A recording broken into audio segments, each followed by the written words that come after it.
આપણી સંકલ્પ ન્યૂઝ ચેનલને સબસ્ક્રાઇબ અને લાઇક કરો, બેલ આઇકન દબાવો જેથી આવનાર ન્યૂઝ અપડેટ્સની નોટિફિકેશન આપના મોબાઈલ પર સૌથી પહેલા પહોંચે. Like, subscribe and share the video. નમસ્કાર દર્શક મિત્રો, હું છું જીતેન પટેલ. સંકલ્પ ન્યૂઝમાં આપનું સ્વાગત છે. સમાચારોની શરૂઆત કરતા પહેલા એક નજર આજના મુખ્ય સમાચારો પર. ઉર્જા મંત્રી કનુભાઈ દેસાઈના હસ્તે 18 કરોડના ખર્ચે વીજ કંપનીની સર્કલ કચેરીનું ખાતમુહૂર્ત કરાયું. ગુજરાત ભવિષ્યમાં ગ્રીન હાઇડ્રોજન ઉત્પાદનનું મોટું હબ બનશે હોવાનું જણાવતા મંત્રી કનુભાઈ દેસાઈ નાણાં, ઉર્જા અને પેટ્રોકેમિકલ્સ મંત્રી કનુભાઈ દેસાઈના વરદ હસ્તે વલસાડ શહેરના દશેરા ટેકરી પાવર હાઉસ ખાતે ₹18 કરોડના ખર્ચે નવી બનનારી નવસારી અને ડાંગ જિલ્લાની દક્ષિણ ગુજરાત વીજ કંપનીની અદ્યતન સર્કલ કચેરીનું ખાતમુહૂર્ત કરવામાં આવ્યું. સર્કલ કચેરીના ખાતમુહૂર્ત પ્રસંગે મંત્રી કનુભાઈ દેસાઈએ કહ્યું હતું કે જ્યારે ઉર્જાની વાત આવે ત્યારે પ્રધાનમંત્રી શ્રી નરેન્દ્રભાઈ મોદીથી જ શરૂઆત કરવી પડે, કારણ કે ગુજરાતમાં સૌપ્રથમ 24 કલાક વીજળી આપવાની શરૂઆત જ્યોતિગ્રામ યોજના હેઠળ ડાંગ જિલ્લાથી વડાપ્રધાનશ્રીએ જ કરી હતી. એમને લોકોએ માત્ર રાત્રે જમવાના સમયે અડધો કલાક વીજળી આપો એવી રજૂઆતો કરી હતી, પરંતુ તેમણે સુચારું આયોજન કરી 24 કલાક વીજળી આપી છે.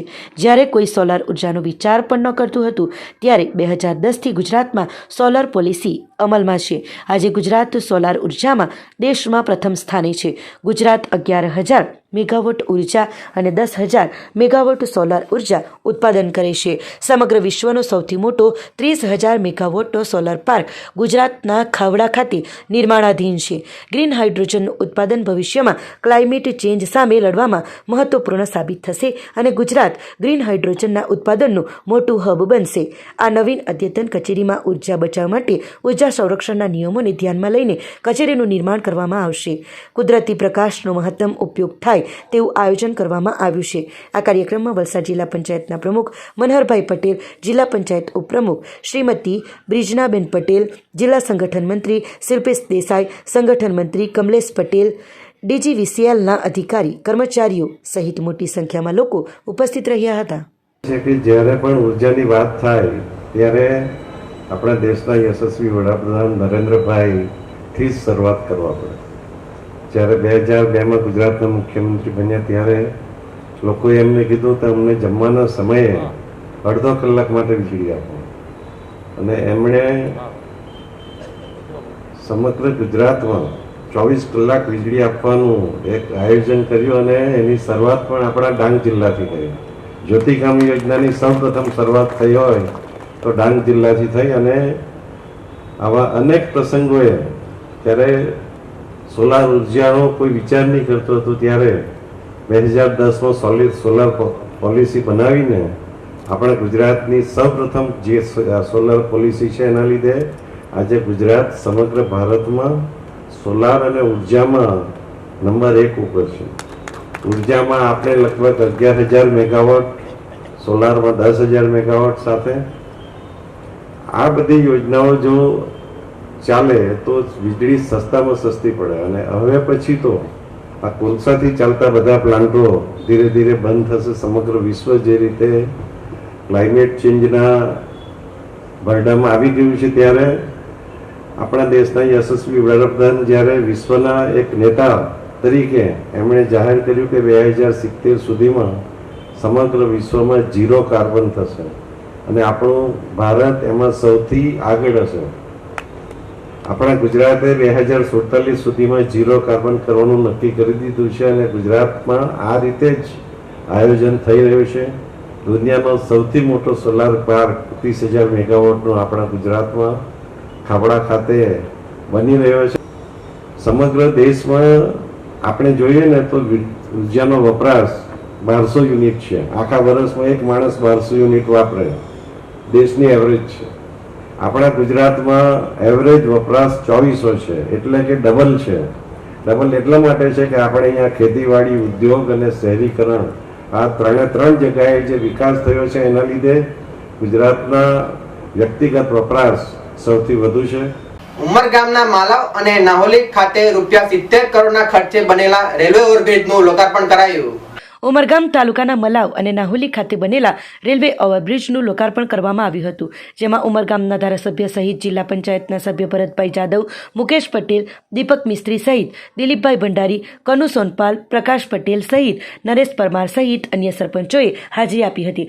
ધારાસભ્ય રમણભાઈ પાટકર સહિત જિલ્લા અને તાલુકા ભાજપના હોદ્દેદારોએ હાજરી આપી હતી. 70 કરોડના ખર્ચે બનેલા ઓવરબ્રિજથી હાઈવેને જોડતી કનેક્ટિવિટી સરળ થઈ જશે, તો રેલવે ફાટક ક્રોસ કરવાની સમસ્યાથી લોકોને રાહત થવા પામી છે.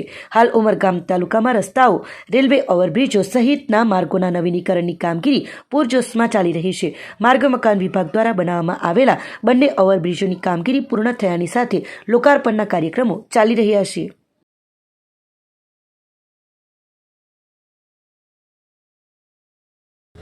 હાલે ઉમરગામ તાલુકાના મલાગામ તથા વંકાજને જોડતા રોડ ઉપર જે ગેટ નંબર 71 ઉપર જે ફ્લાયઓવર બ્રિજ બન્યો છે, એનાથી જે ઈસ્ટમાં આવેલી હાઈવે, નેશનલ હાઈવે નંબર 48 તથા એના બાજુમાં આવેલી ઇન્ડસ્ટ્રીઓ, જેમને ઈસ્ટમાંથી વેસ્ટમાં આવવા માટે ખૂબ ઘણી તકલીફો પડે છે, જેવી કે ભીલાડ ફાટક ગેટ નંબર 74થી આવતા મોટી ટ્રાફિકની સમસ્યા હતી.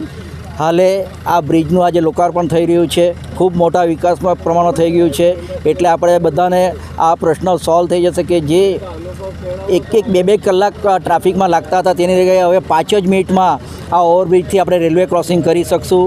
અને જ્યારે પણ આવા આકસ્મિક કંઈ પ્રોબ્લેમ આવે છે, જેવા કે હોસ્પિટલાઇઝ થવું હોય, હોસ્પિટલ જવું હોય, ત્યારે 108 કે એમ્બ્યુલન્સને જતાં બહુ ખૂબ તકલીફ પડતી હોય. પણ હવે જે આ ઓવરબ્રિજનું નિર્માણ થઈ ગયું છે અને આજે લોકાર્પણ થઈ રહ્યું છે, તેવા પ્રસંગે આ લોકોને ખૂબ ખૂબ અભિનંદન પાઠવે છે લોકો, અને ખૂબ આનંદની લાગણી છવાઈ છે.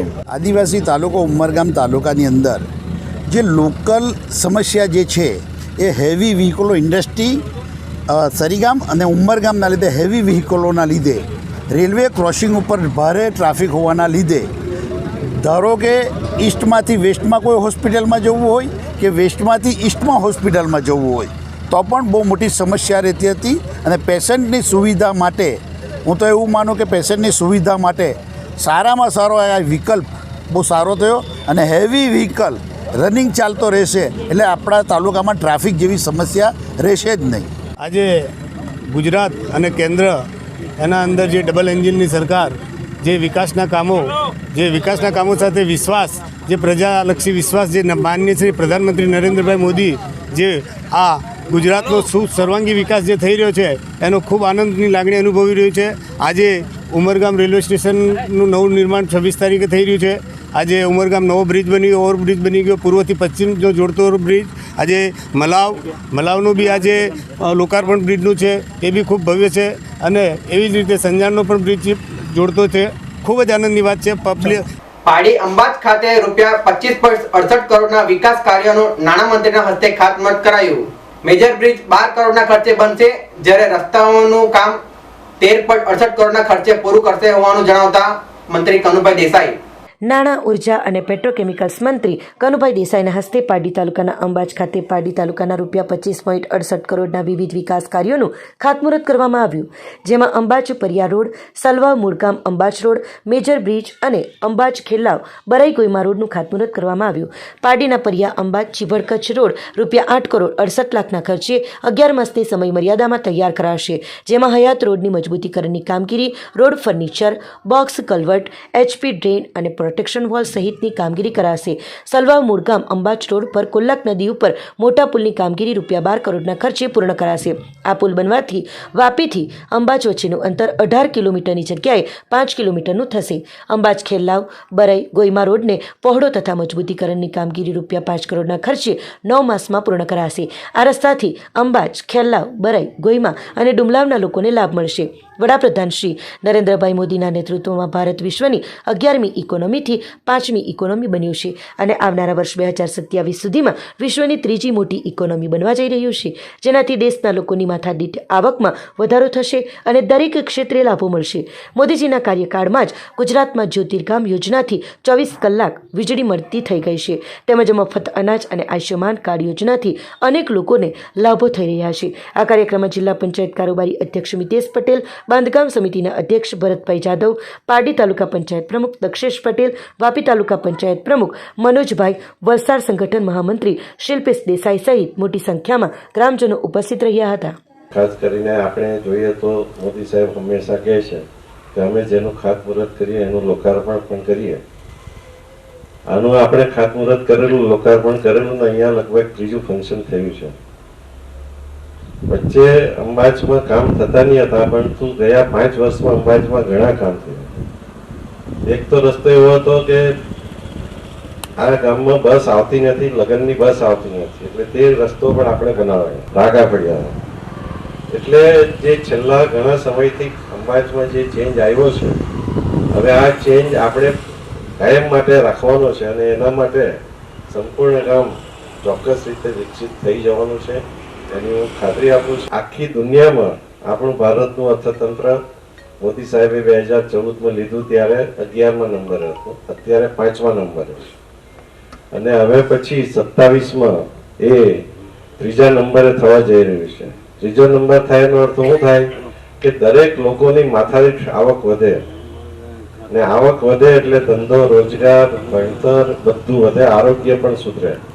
આપણે સૌ જાણીએ છીએ કે જ્યારથી મોદી સાહેબે ગુજરાતનું સુકાન સંભાળ્યું 2002માં, ત્યારથી આપણને 24 કલાક ગામડામાં વીજળી મળે છે. જ્યોતિગ્રામ યોજનાથી 24 કલાક વીજળી મળે છે. એટલે આવા અનેક સુધારાઓ જ્યારે મોદી સાહેબના રાજમાં થયા છે ત્યારે ફ્રી અનાજ પણ હવે બીજા 5 વર્ષ સુધી આપવાનું છે.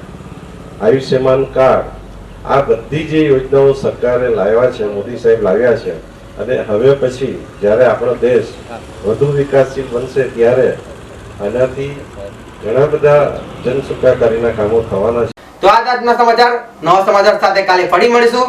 નમસ્કાર. આપણી સંકલ્પ ન્યૂઝ ચેનલને સબસ્ક્રાઇબ અને લાઇક કરો, બેલ આઇકન દબાવો જેથી આવનાર ન્યૂઝ અપડેટ્સની નોટિફિકેશન આપના મોબાઈલ પર સૌથી પહેલા પહોંચે. Like, subscribe and share the video.